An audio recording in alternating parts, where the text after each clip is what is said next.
sifter.com.au.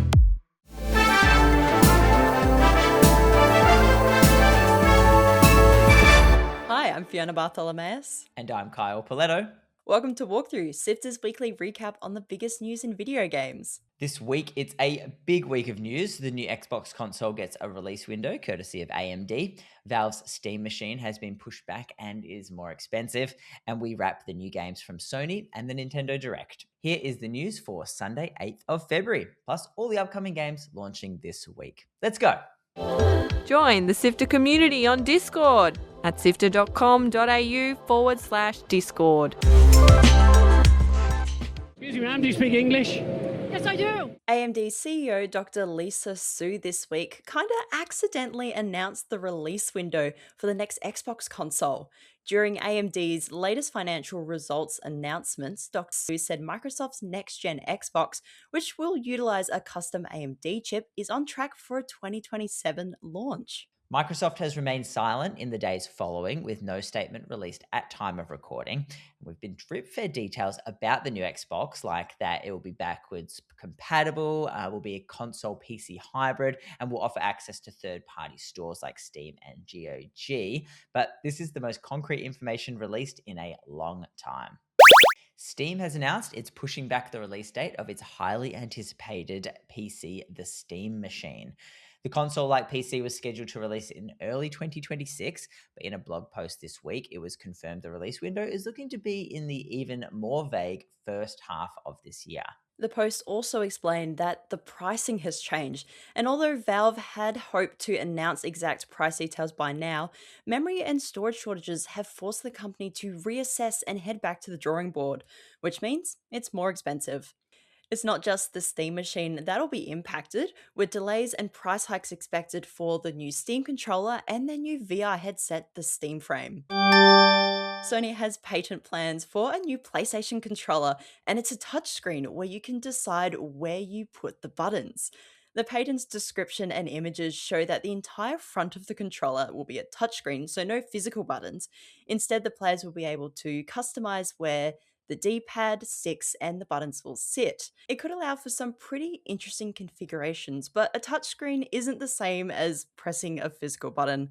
Let's be real. Speaking of Sony and patents, they've acquired another one that would create AI-generated podcasts starring video game characters. According to the patent, video game platforms lack the ability to provide unique and targeted content to gamers to update them about things that are happening on the platform. So the solution is to generate a podcast of news related to the data on the console, and it would be presented by a video game character from a game that you've played.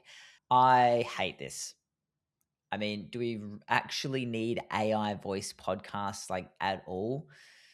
Just because you can doesn't mean you should. There's a new game coming to the Horizon universe, and it's called Horizon Hunters Gathering. Announced by the studio Guerrilla, this game will be a co-op action game where 3 players can team up as hunters to hunt robot dinos, and it'll also have crossplay and cross progression. So far, there will be 2 game modes: Machine Incursion, which is a high-intensity mission where you battle a wave of machines, and the second, Cauldron Descent, which is a longer multi-stage trial where ever-changing rooms push you and your team to their limits. Each hunter has a different playstyle and weapon, and you'll be able to upgrade gear and customize your character, but it's got a more cartoony style than Aloy's games. A really cool style, actually. I quite like the look of it compared to the original Horizon series, which has that more kind of photorealistic vibe. Right now, players can sign up for a closed playtest, which will take place towards the end of February, and it's coming to PlayStation 5 and PC. We'll leave a link in the show notes if you want to find out more about it. Here is a cool little bit of local news. End of Ember, the Binding of Isaac-like roguelike developed by Bad Plan Studios, has been optioned to be turned into a TV show. They're working with local production company Cosmic Scream, and if you look at the game, you can see why. The art style is very Saturday morning cartoon, so it should make the jump pretty easily. It's nice to see some locals get their games to brand new audiences. The game is still in development, so it's exciting for the crew who are spread across Adelaide, Sydney, and Melbourne. Keep an eye on sifter.com.au. Our resident Binding of Isaac fiend Nom is keen to dig in and learn more. And finally, Nintendo held a direct partner showcase this week, revealing some of the new and old titles coming to the Switch and Switch 2.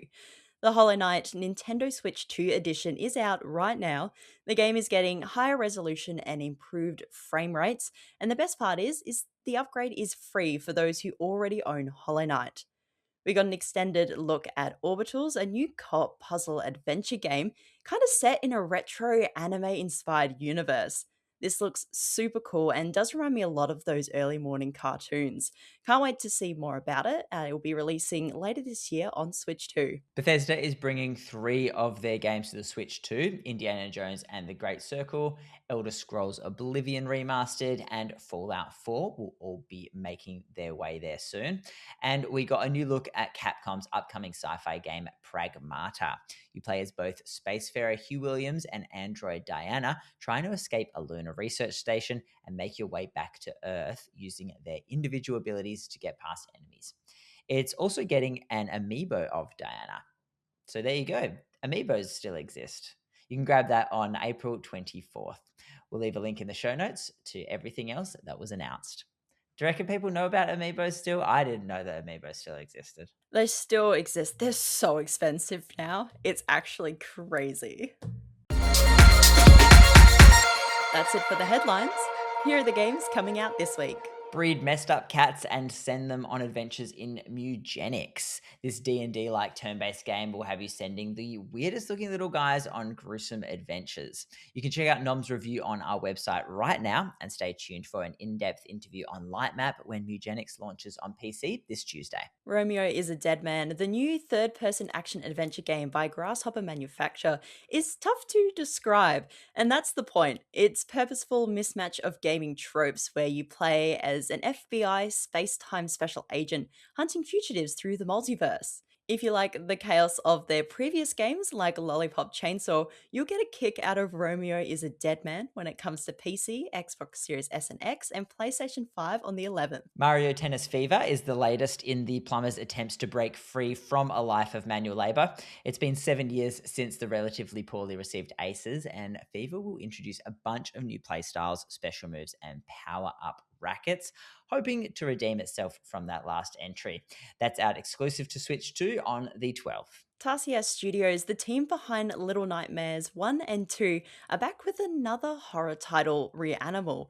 It's a co-op puzzler where you play as siblings who have to face nightmarish monsters and environmental puzzles to rescue your lost friends. There's a demo available right now, with the full game coming to PC, Xbox Series S and X, PlayStation 5 and Switch on the 13th. And lastly, we have High on Life 2, the follow-up to the Rick and Morty-esque first-person sci-fi shooter.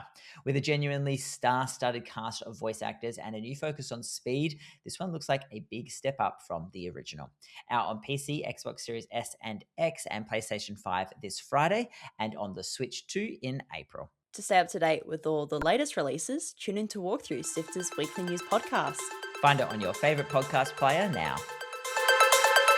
Articles to read, Videos to watch. and podcasts to listen to. Sifter.com.au. This has been Walkthrough by Sifter. My name is Fiona Bartholomeus. And my name is Kyle Paletto. Thank you so much for listening. We've got a bunch of cool interviews over on Lightmap, our interview show. Gianni and Mina Shamali look back at some of the best music of last year, picking their favourite soundtracks. Nom spoke to Bennett Foddy of Baby Steps and Getting Over It. And next week, Edmund McMillan, developer of MEWGENICS, is on our show. Find it on Apple Podcasts, Spotify and YouTube, or on our website. Subscribe to our show on your favourite podcast platform to get an alert when we publish a new episode. Sifter is produced by Fiona Bartholomeus, myself, Kat Jan, Naomi Jackson, Chris Button, and Adam Christian. Mitch Lowe is senior producer who edited this episode.